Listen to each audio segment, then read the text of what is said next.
Olá, graça e paz. Nós estamos começando mais um estudo bíblico com a série Esperança Viva. Hoje é o nosso último estudo na primeira carta do apóstolo Pedro. Espero que o Senhor tenha falado ao seu coração, ministrado sobre a sua vida, que você tenha tido uma experiência muito proveitosa ao estudar a palavra do Senhor, as Escrituras, que transforma a nossa vida, que nos edifica todas as vezes que nós a estudamos. Nós vamos concluir essa série, mas antes de nós concluirmos, eu gostaria de convidar você e toda a sua família para participarem da nossa escola bíblica dominical. No próximo domingo nós retornaremos com as classes específicas, as classes de adolescentes e jovens no Espaço Vida. Então você que é jovem, adolescente, não deixe de participar da nossa escola bíblica dominical. Nós temos classes específicas e no próximo domingo essas classes retornarão aos seus estudos.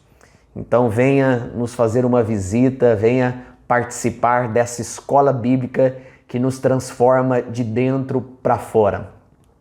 Nós vamos continuar a nossa série, lembrando que esse é o nosso último estudo nessa primeira carta.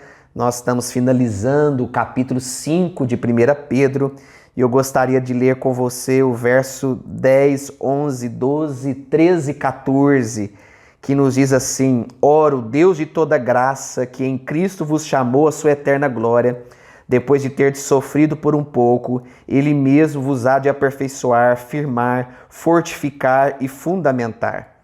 A Ele seja o domínio pelos séculos dos séculos. Amém. Por meio de Silvano, que para vós outros é fiel irmão, como também o considero, vos escrevo resumidamente, exortando e testificando de novo que esta é a genuína graça de Deus, nela estai firmes.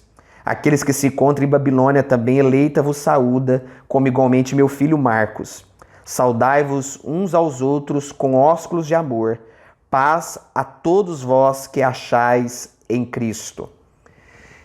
Queridos, nesse finalzinho da carta do apóstolo Pedro, do capítulo 5, Pedro ele lança algumas lições ao nosso coração.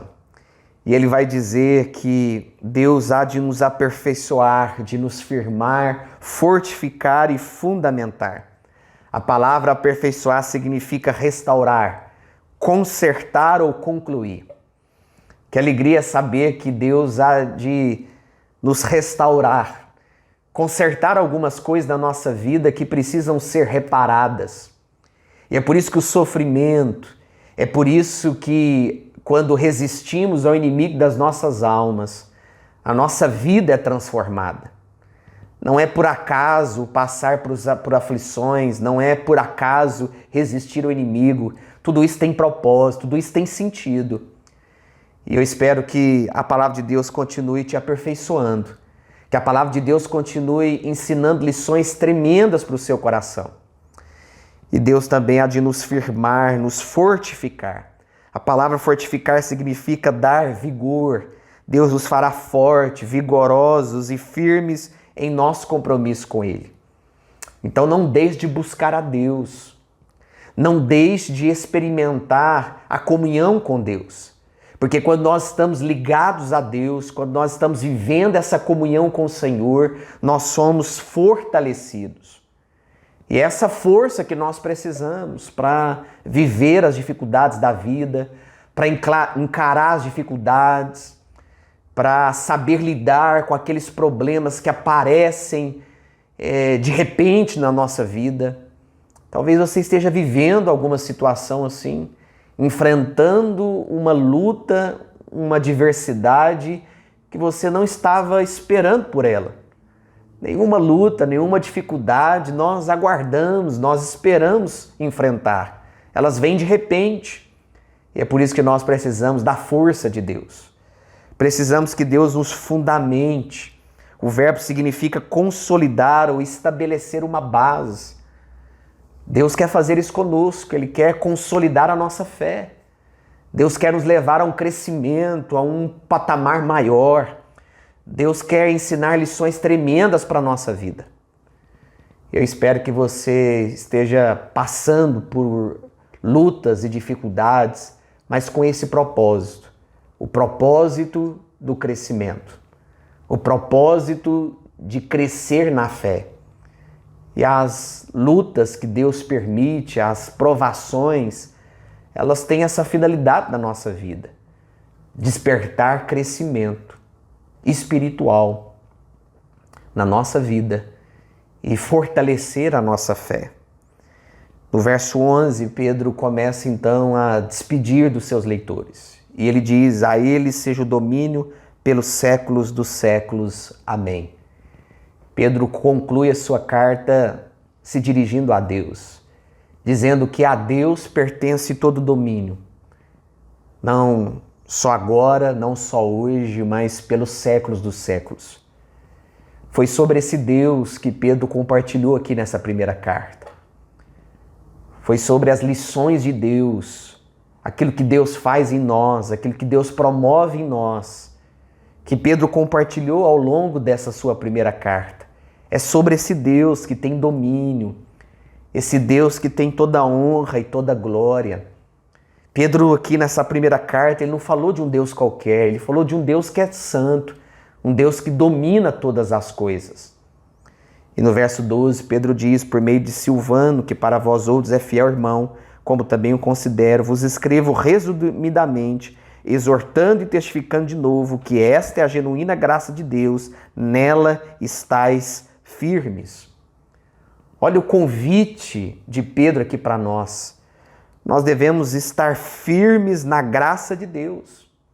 Você deve firmar a sua vida na graça de Deus.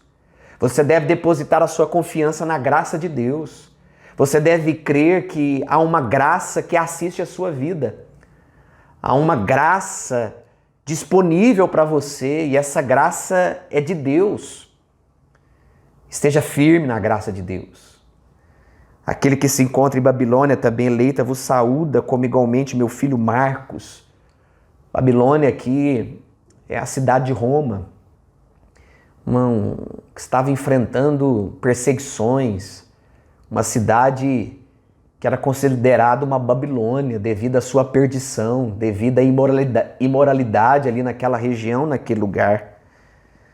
E ele então vai saudar aqui Marcos, que foi um dos grandes discípulos de Jesus, que foi um dos grandes homens levantados por Deus para levar o evangelho adiante naquela região de Israel, em onde Paulo e tantos outros deixaram muitos frutos. E o verso 14 termina: saudai-vos uns aos outros com ósculos de amor, paz a todos que vos achais em Cristo. Eu gostaria de deixar uma frase de Jung Latimer e Nicholas Ridley, que diz assim: nesse dia queimaremos como uma vela um fogo que pela graça de Deus na Inglaterra nunca mais se apagará. Homens que foram perseguidos, que foram lançados na fogueira, homens que perderam a própria vida por causa do Evangelho. Mas antes de morrerem disseram que Deus, Ele levanta homens e mulheres como uma vela, que pela graça de Deus nunca se apaga. As perseguições podem vir, as lutas podem vir, as artimanhas do inimigo podem se levantar contra nós, as lutas podem tentar nos engolir, mas nós estaremos sempre firmes, brilhando à luz de Cristo. Nós estaremos firmes cumprindo o propósito de Deus. Não desperdice a vida que Deus te deu. E essa vida que Deus te deu, haverá lutas, haverá dificuldades, haverá provações, haverá perseguição, mas que você continue descansando no Senhor, firmando seu coração nele, porque Ele é o nosso alento, Ele é o nosso descanso, Ele é a nossa própria paz. Que Deus te abençoe. Espero que esse estudo da primeira carta de Pedro tenha firmado o seu coração, tenha consolidado a sua fé. Que Deus continue te abençoando. Na próxima semana nós vamos começar o estudo da segunda carta. A segunda carta de Pedro é uma carta menor, que também tem algumas lições muito importantes para nós. Vamos orar encerrando esse período, esse tempo. Continue ligado no canal do YouTube da Sexta Igreja, participe das programações online, das programações presenciais. Caso você não puder estar conosco, no domingo nós transmitimos o segundo culto, o culto das 17 horas, pelo canal do YouTube, e você pode acompanhar aí de onde você estiver. Vamos orar? Querido Deus, nós te agradecemos pelas bênçãos que nós temos na Tua presença. Continue, ó Pai, nos abençoando. Obrigado pelo estudo, ó Deus, dessa primeira carta. Quantos meses passamos estudando versículo por versículo, e o Senhor foi acrescentando, ó Deus, a Tua graça na nossa vida, trazendo conhecimento à nossa mente, ao nosso coração. Continue, ó Deus, nos dando sempre essa oportunidade de estudarmos juntos a Tua palavra. É que nós oramos em nome de Jesus. Amém. Nós estamos ficando por aqui. Deus te abençoe. Um forte abraço e até logo.